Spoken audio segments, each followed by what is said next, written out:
All right, folks, it's time to take a look at DiRT Showdown. I've got Ian Smith from Codemasters here to show us the game. Ian, welcome back to the show. It's nice to be back. Yeah, you were on here a couple months ago, and we convinced you to get back into the studio. I'm glad we didn't scare you off too much last time. That's cool. We've got some new stuff to show you this time. It's quite different, so... Yeah, let's talk about... we've actually got the game going right here. Let's talk about what mode we're seeing right now. Yeah, so last time we were through here, we showed you the destruction stuff and the race stuff. So really there's like 3 different prongs to what's in Showdown. So there's a really varied experience for the type of driving that you're going to get.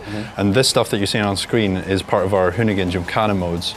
And basically, this is a part of the game where you're going to get to show off your skills in the car and show people what you've got in terms of your chops with drifting and doing donuts, pulling off cool tricks. Okay.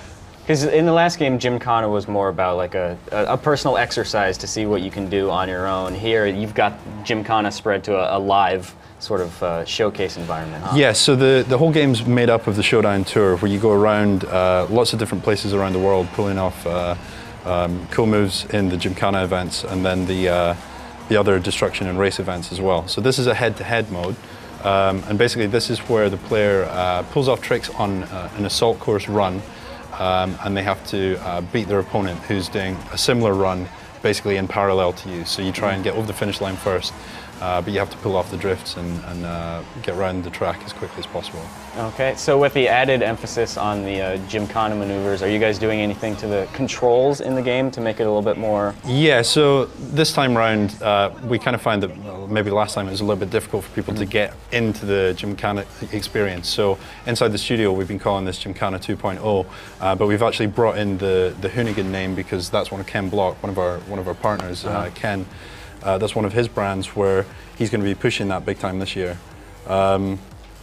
And essentially that's, if you don't know what Hoonigan means, it's kind of like hooligan and hooning put together all into one.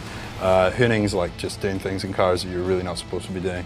All right, so what we're seeing here obviously is this sort of head-to-head scenario where we're going against AI Ken Block, but you were mentioning earlier you can actually do this with up to 8 players? Yeah, so you can actually play pretty much all of the modes in the game online with 8 players, and also do split screen at home with your friend. And then this mode in particular you can play and you'll get ghosted out people because it's head-to-head, so it's just one-on-one. But other players can participate and it's 8 players and they'll be ghosted out. But we've actually got some really cool sort of party modes, things that are a little bit more crazy and fun. So for example, Smash and Grab is where you can play against a bunch of different people. You can be in a variety of different teams, so 4-on-4 or a couple of teams of 3 and 2. And basically the object is to smash into them, retrieve a flag, and then stay away from them for as long as possible to keep adding points to your total. So you need to be able to have the evasive skills to get away from them. You need to be able to drift through the environments, get underneath the different platforms, and really have a good time just smashing into stuff and then trying to get away. All right. And so this track that we're on is Yokohama. What are some of the others that people can expect? Yeah, so the Smash and Grab one, you can see that in LA Stadium. We've also got a head-to-head run in San Francisco down by the Golden Gate Bridge. And then also when we begin to look at the Joyride modes, we've brought back Battersea from DiRT 3. Okay. We've also got Yokohama, which is different to this Yokohama, and it's 4 times the size of Battersea, so it's a really huge environment. All right, so speaking of Joyride, this is it, right, Ian? Yeah, so this is the Yokohama environment that I spoke about, which is really big environment to get your teeth stuck into. And yeah, the object of this is really just to, well, it's kind of like a sandbox for Gymkhana and Hoonigan. You can pick any of these missions, swap around, pick and choose one at your leisure. If you find them a little difficult, you can maybe leave them till later on. And it's kind of one for completionists. So basically, those people playing the game can complete all those missions, find all the hidden packages, and then they'll get a reward for actually finishing all that stuff. So you'll actually get a livery per environment, so in the Battersea environment and the Yokohama environment. Okay. And yeah, so it's really just a place for somebody to come and chill out and see what they can do with the car. And yeah, it's pretty good fun. And so how do these objectives compare to the Gymkhana mode in Dirt 3? Because I know that one had some sort of like light objectives to it. Do these many donuts, go find these things, that sort of thing. Yeah, I think it's quite fun for our design team to come up with some kind of wacky stuff to stick in here. Especially when you come up with the names for the different things, right. Like stay off the grass and stuff like that. Like it's kind of like go and do a triple donut on the grass area, which like there's very little grass here, so if you go and ruin that, then you're not doing the environment any favors.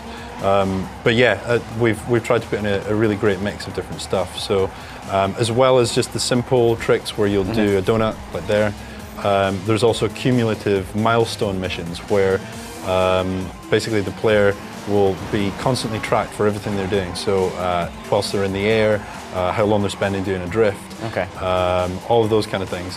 So eventually when you get, after you've drifted for say, 500 meters, and then you'll get that achievement. I'm a little disappointed Aid didn't go sailing into the Tokyo Bay. Yeah, he almost fell in there. That was close.